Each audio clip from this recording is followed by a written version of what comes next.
Y quisiera compartir con usted una palabra que yo sé que va a edificar tu vida, va a edificar tu corazón. Amén. Mire, cuando Dios me llamó a ser cristiano, ni siquiera al ministerio, yo era muy curioso y hasta muy crítico.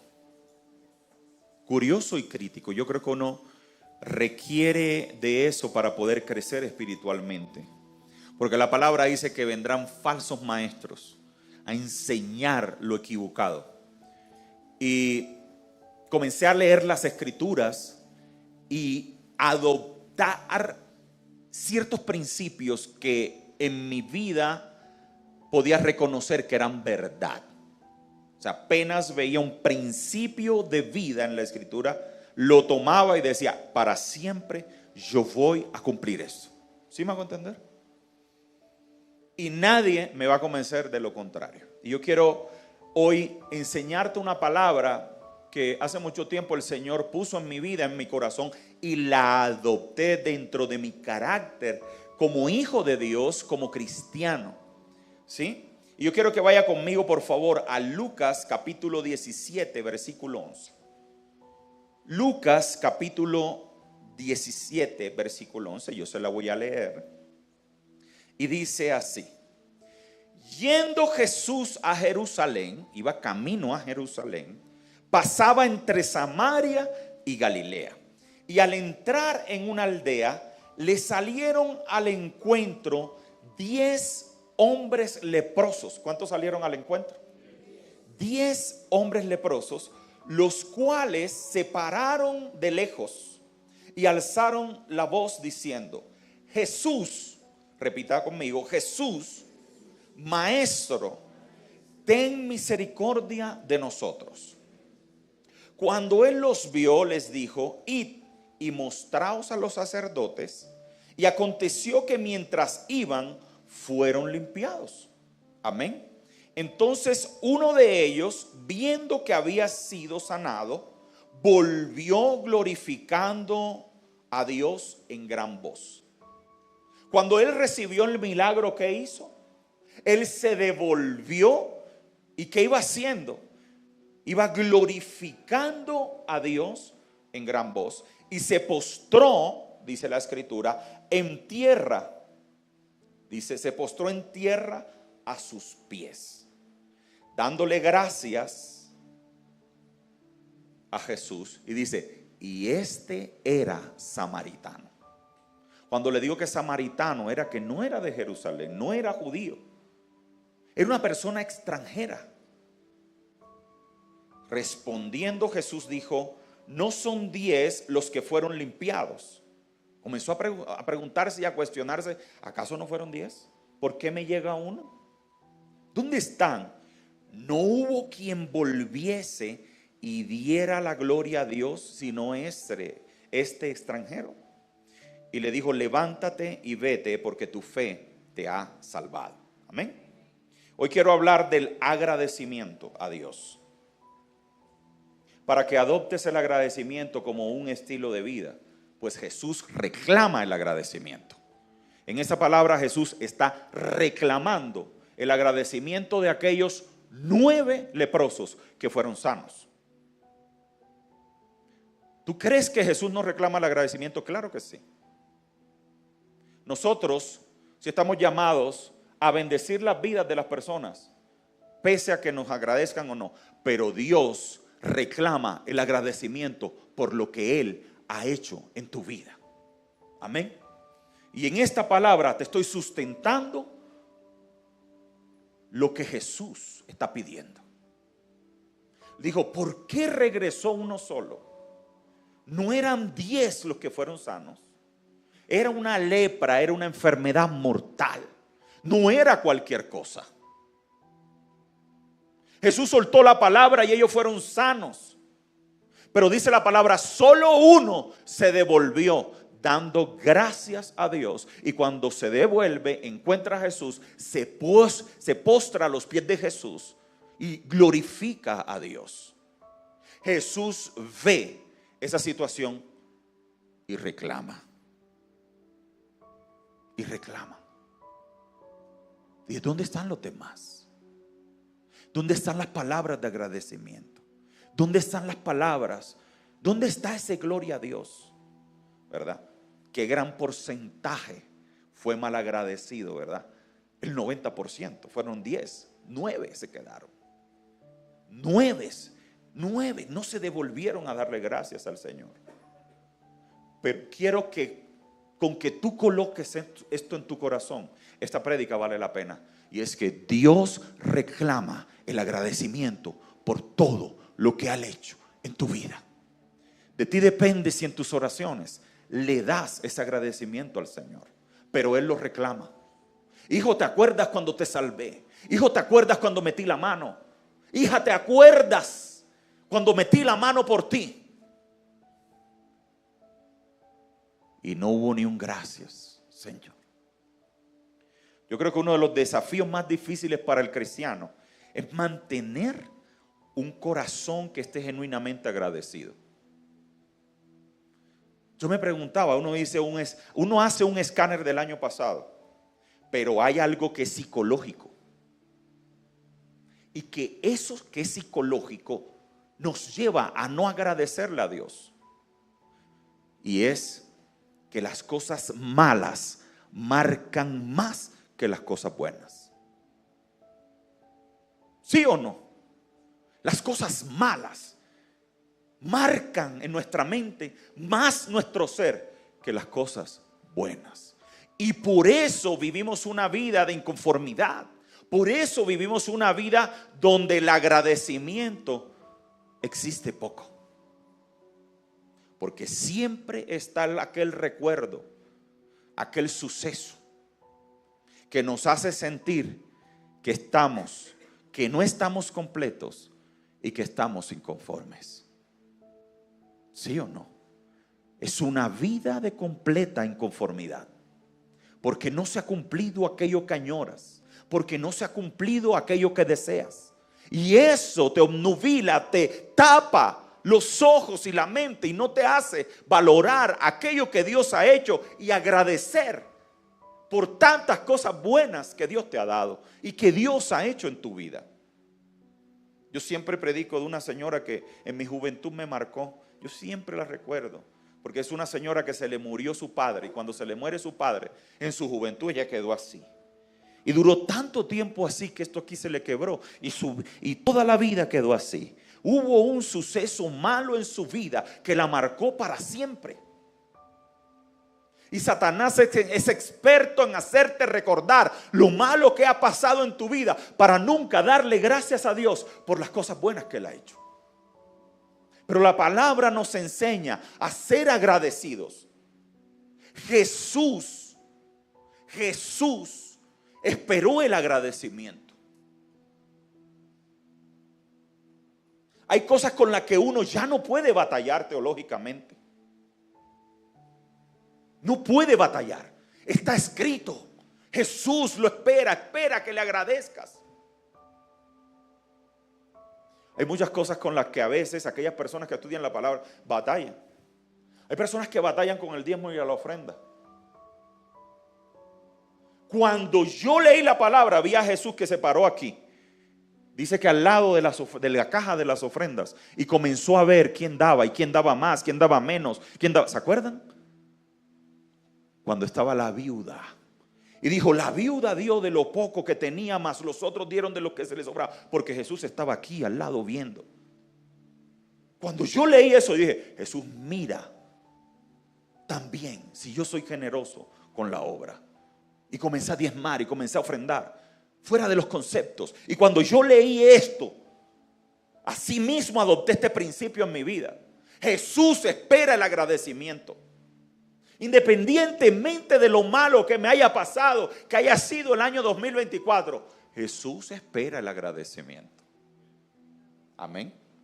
Entonces, si Él esperó el agradecimiento de aquellos 9, Él va a esperar el agradecimiento de parte nuestra por tantas cosas bellas y buenas que Él ha hecho. Si yo le digo que usted, el año 2024, ¿qué se acuerda? Lo primero que le viene a la mente quizás es aquel suceso malo que perdió un familiar, que perdió el empleo, que perdió la casa, el enemigo es experto en colocar en su mente las cosas malas para que usted no le agradezca a Dios. Entonces viene la batalla de la mente.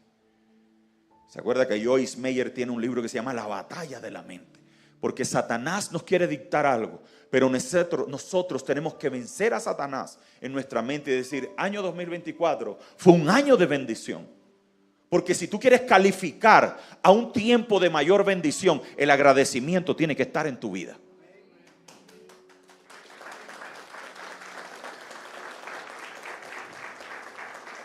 Humanamente hablando, ¿a ti te gustaría seguir ayudando a un malagradecido? Alejémonos de la espiritualidad. No falta el que diga, ay hermano, es que uno no debe dar sin recibir, Alejémonos, digamos que usted no es cristiano. ¿A usted le gustaría ayudar a un malagradecido? No. Pero si usted agradece, usted califica para recibir más. Usted califica para seguir recibiendo y recibiendo y recibiendo, porque reconoce quién es el dador, porque usted reconoce quién es su proveedor, porque usted reconoce quién es su esperanza, porque usted reconoce a ese Dios todopoderoso. Pues yo quiero, pastor, calificar en el año 2025 para todo eso. Va a coger su oración y le va a hacer una cirugía. Antes era 100% petición. Petición, aquí abajo le va a poner agradecimiento. ¿Oyó? Cada vez que ore, agradézcale a Dios. Agradézcale. Porque nada se hace en la tierra sin su voluntad. Amén. Todo se hace por voluntad de Dios. Y hay que vivir agradecidos. Hay que hacer un recuento. Mire, a mí me gustan tanto algunos salmos, si usted se da cuenta. Los salmos, algunos, recuerdan las hazañas de Dios. Usted se ha leído los salmos. Algunos salmos hacen un recorderis de las obras de Dios. ¿Qué tal si usted recuerda todo lo bueno que Dios ha hecho en su vida? Y hace un salmo, ¿por qué no?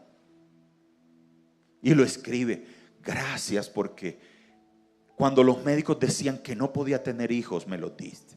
Gracias porque de la pobreza me ha puesto en la abundancia.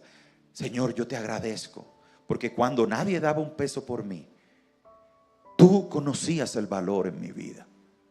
Y haces un hermoso salmo de agradecimiento a Dios. Porque Dios lo espera. Dios está esperando ese agradecimiento.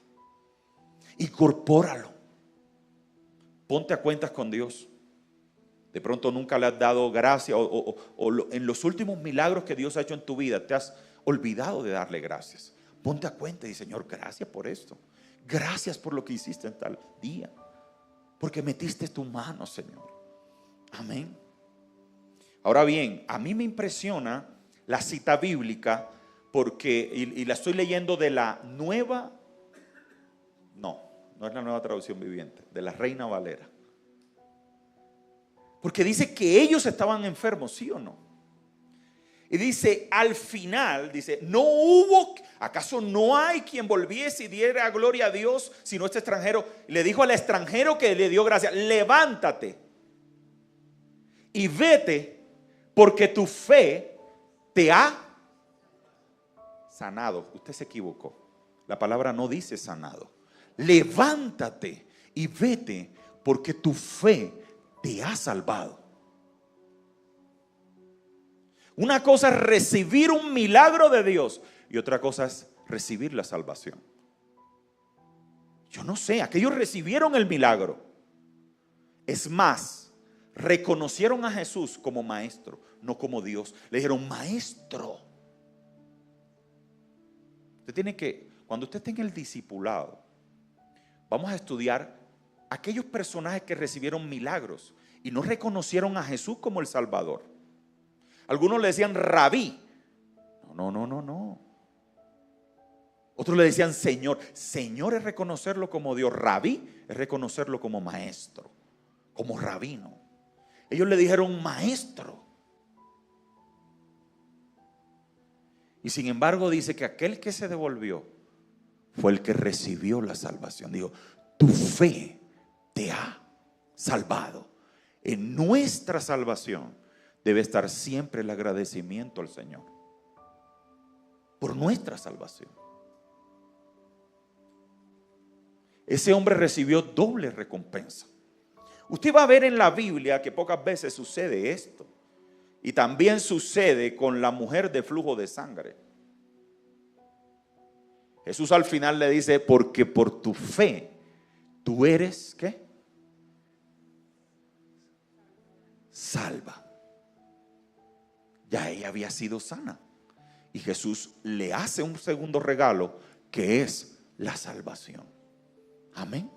Aquí Jesús le está haciendo un regalo a aquel que vino a agradecerle. Y le dijo, por tu fe, tu mujer, leproso, ex leproso o fulanito de tal, tú eres salvo. Le regaló la salvación. Una cosa es, aquella mujer de flujo de sangre solamente tocó el manto y recibió la salvación inmediatamente, la sanación.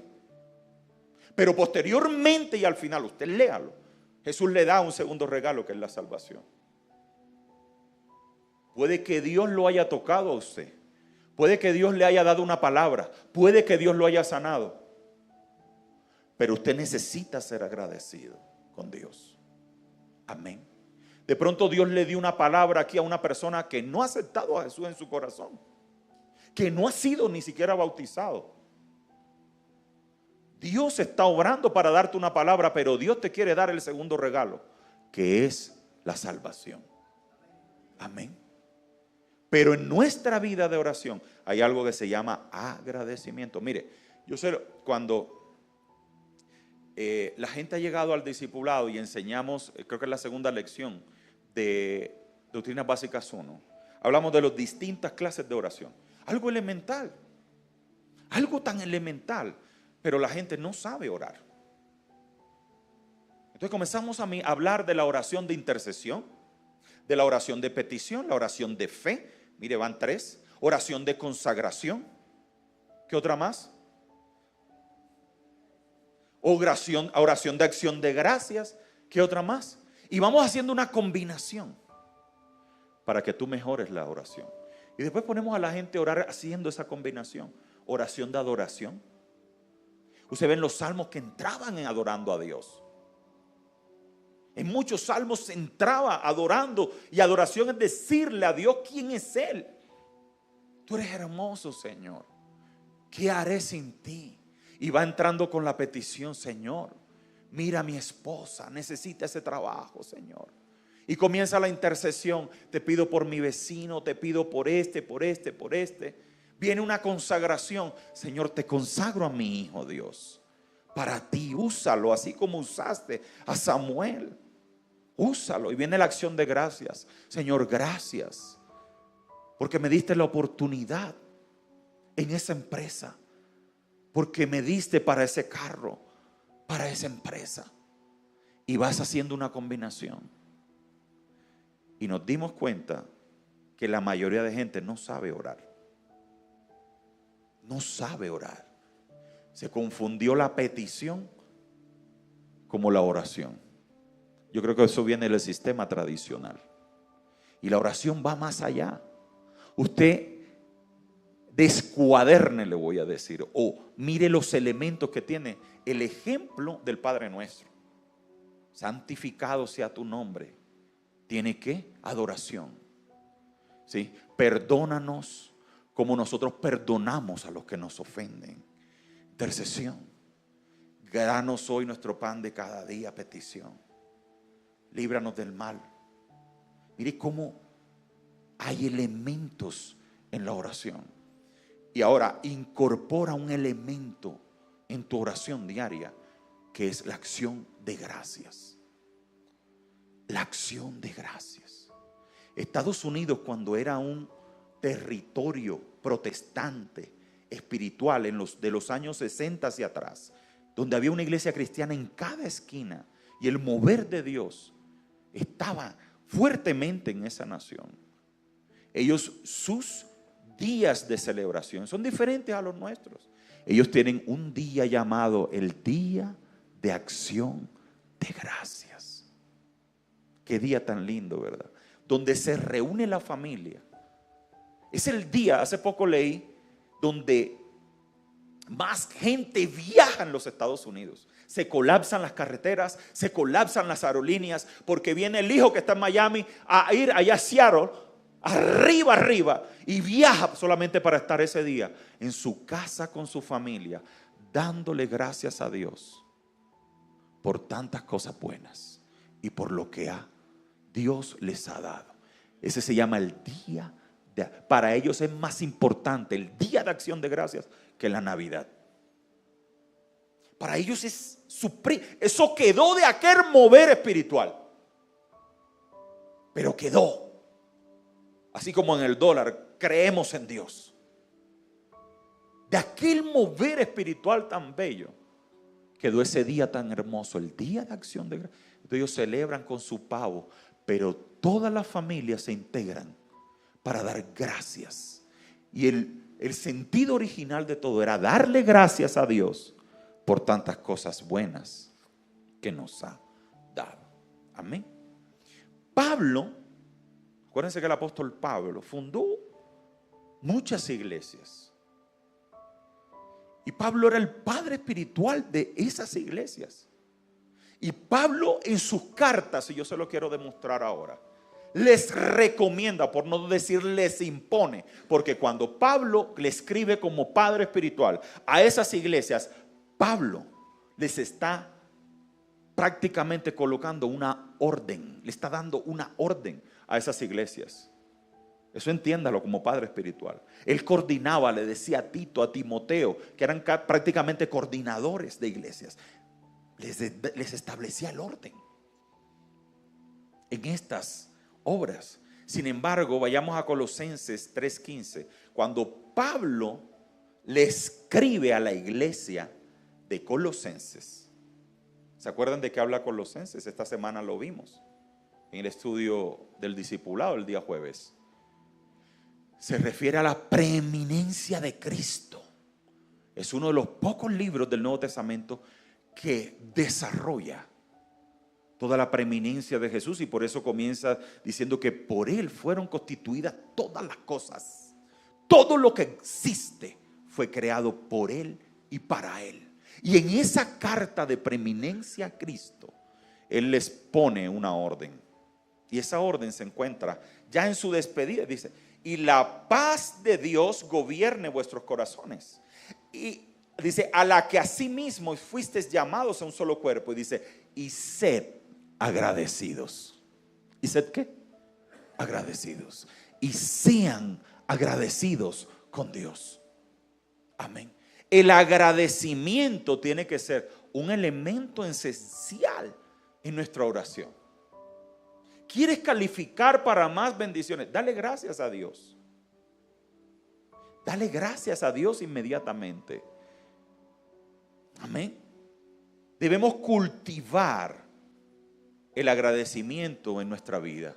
Nuestra vida tiene que ser una vida donde le demos gracias al Señor por todo lo que Él ha hecho. Amén. Es un mensaje para que hagas una cirugía en tu oración e incorpores la acción de gracias. A los colosenses, una iglesia tan amada, tan querida, Pablo les dice: no se olviden, ¿verdad, José?, de darle gracias a Dios. No se olviden de darle gracias. Eso no fue una recomendación. Eso fue una orden. Cuando le escribe a los tesalonicenses, anótele allí, primera Tesalonicenses 5:18.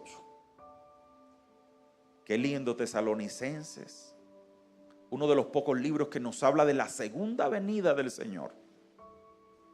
De los pocos en el Nuevo Testamento. Yo creo que Primera y Segunda de Tesalonicenses prácticamente abarcan esa segunda venida y esa explicación de que vendrá sobre las nubes. Y en esta carta donde él revela, donde Pablo les revela cómo será la segunda venida, algo tan importante, también les dice algo sobre el agradecimiento. Vamos a ver. Dice, dad gracias en todo, porque esta es la voluntad de Dios para con nosotros en Cristo Jesús. Pablo no le está diciendo, oye muchachos, ¿será que tú le puedes dar gracias a Dios? No. Dicen, denle gracias a Dios por todo. Y cuando dice por todo, yo me acordé cuando nosotros comenzamos la iglesia en nuestra casa. ¿Se acuerda cuando dice Romano que todo obra para bien? Y qué difícil de entender es eso. Eso es difícil. Ya en la experiencia, es difícil de entender y que todo obra para bien. ¿Se acuerdan cuando dice que? Pero dice, si Dios sabe todo, ¿por qué yo pasé por esto? Y cuando iniciamos, yo me acuerdo que iniciamos en nuestra casa, crecimos y al mes fuimos como a las 2 reuniones al salón social. Y cuando llegamos al salón social, a las 2 reuniones la administradora nos saca. Y dicen, váyanse de aquí porque ustedes son una iglesia y hacen mucho ruido.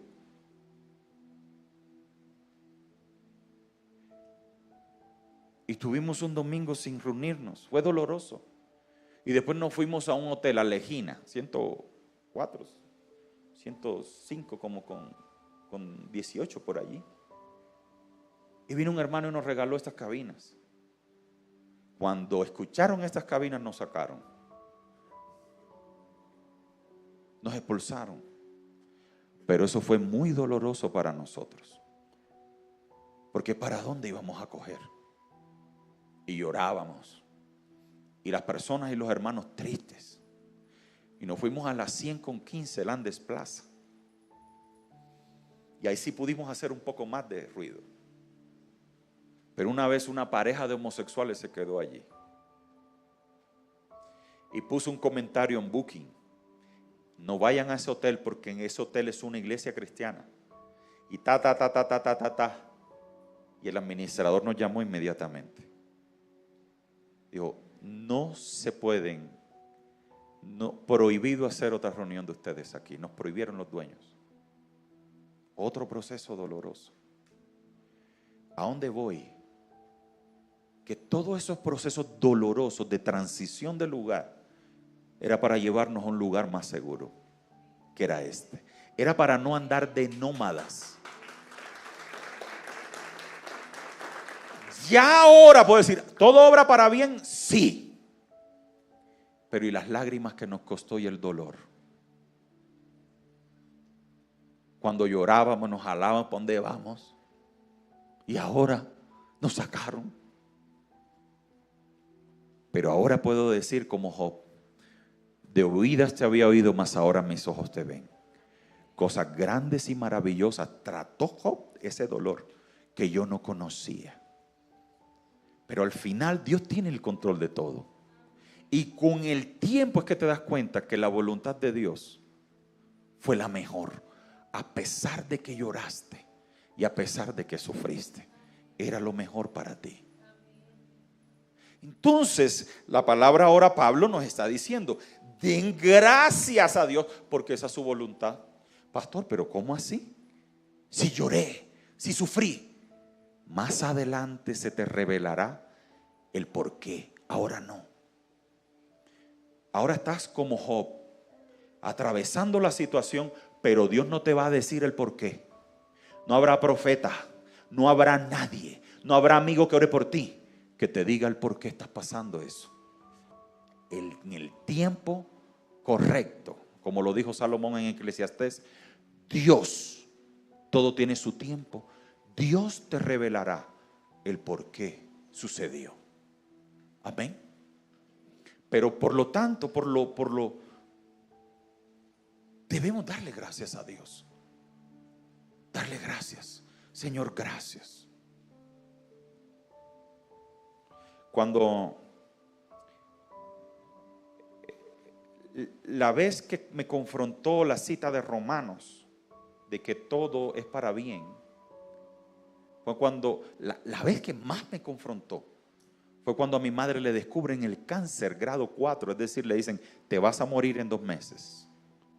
Ella mira y dice, que se haga la voluntad de Dios, porque para los que amamos a Dios, todas las cosas nos ayudan para bien.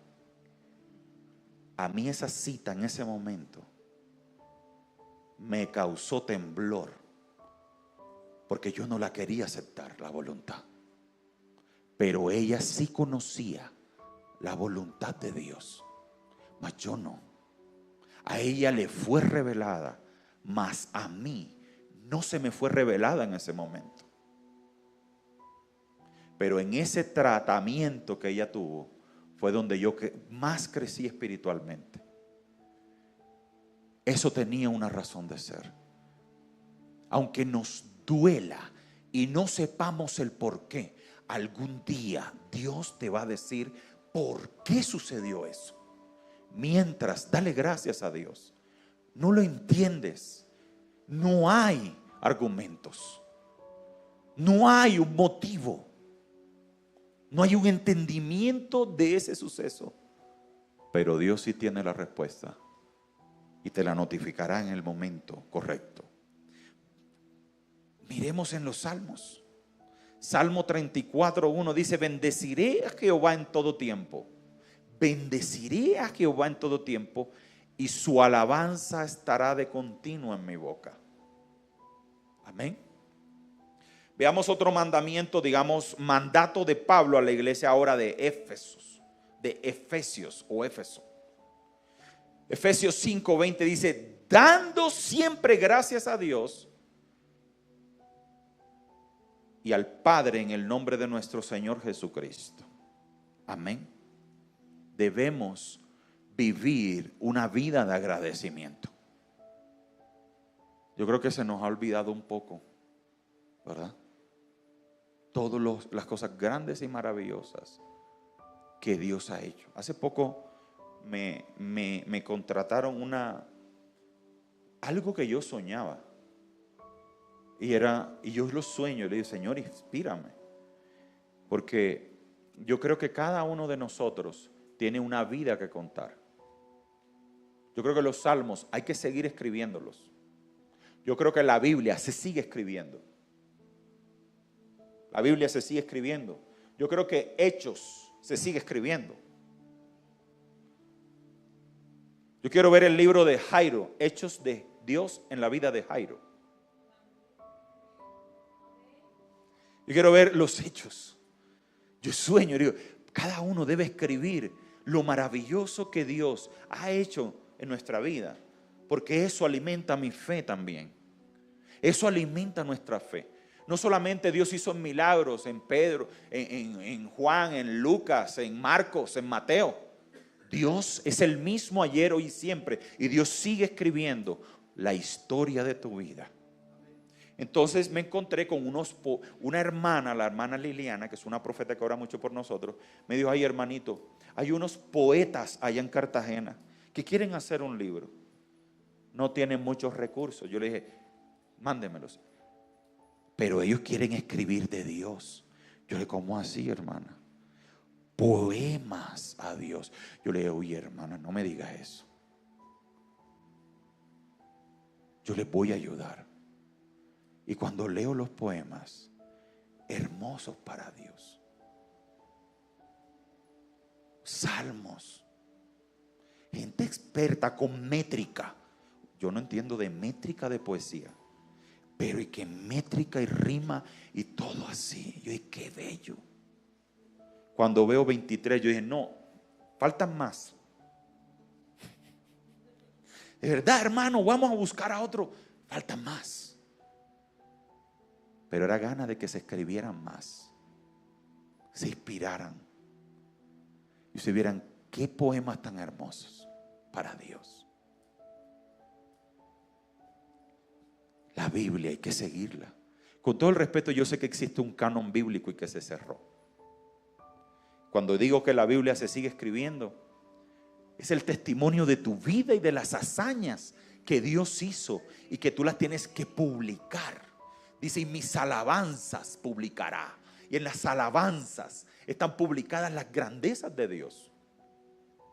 Por eso yo insisto que la gente tiene que dar el testimonio. Pastor, arrebato ese micrófono. Quiero dar un testimonio hoy.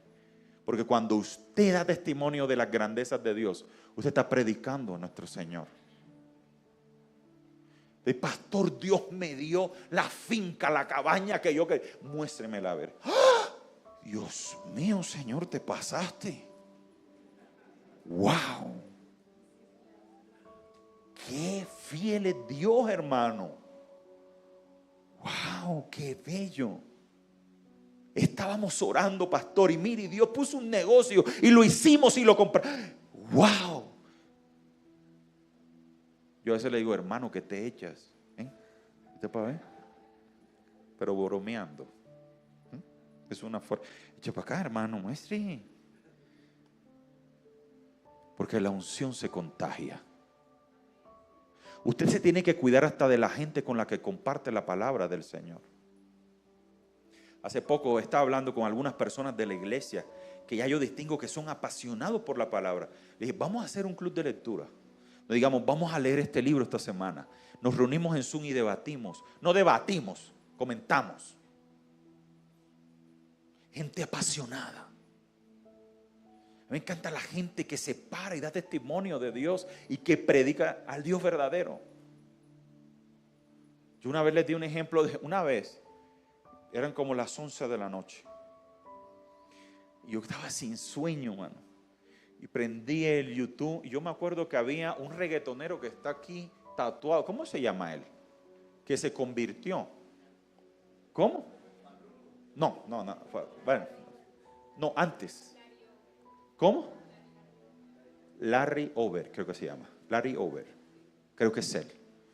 Yo veía que YouTube y todas las páginas y ese hombre tatuado aquí. Vamos a ponerle a ver que este hombre qué es lo que dice.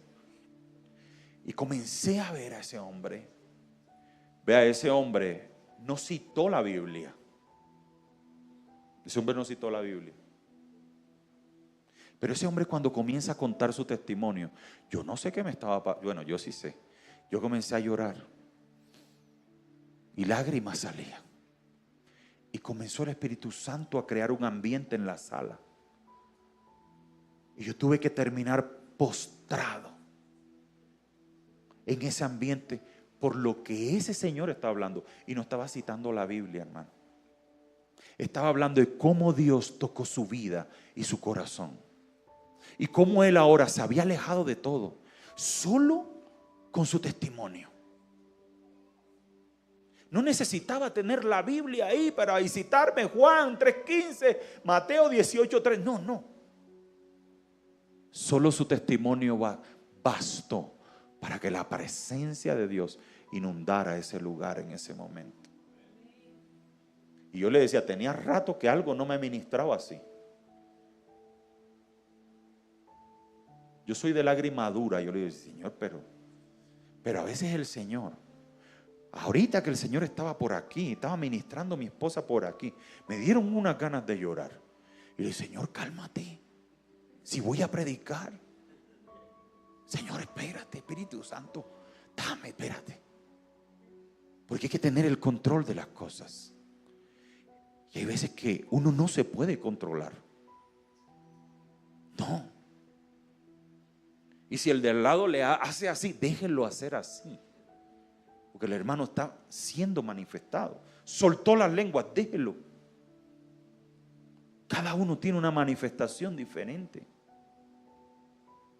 Cada uno tiene. Lo peor es que usted no sienta nada. Ahí sí tenga cuidado. Está el Espíritu Santo moviendo si usted está así. Así se manifiestan los demonios. ¿Sí sabe? Está el Espíritu Santo y siente. Y la gloria está ahí, la persona está así. Pasó una vez que hay un pastor que se llama Steven Switcher. Yo creo que algunos lo conocen. Es un norteamericano, pero él predica de la unción y la presencia. Y una vez fue a Montería. Y a una iglesia, no voy a decir el nombre. Steven Switzer viene y tal cosa. Y un amigo mío que es de la ola de la unción, del pentecostal, del movimiento del Espíritu, fue. Y me dice, Fabián, no sabes lo que pasó. Yo, ¿y qué pasó? Cuéntame. Steven Switzer predicaba en esa iglesia. Y la unción se movía. Yo estaba así. Y el 90% de la iglesia estaba así. No discernían la presencia de Dios. No discernían que la gloria de Dios estaba en el lugar. Porque no estaban acostumbrados a eso.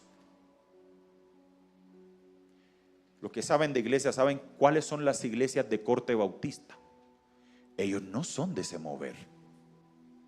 John MacArthur le llama a ese mover un fuego extraño.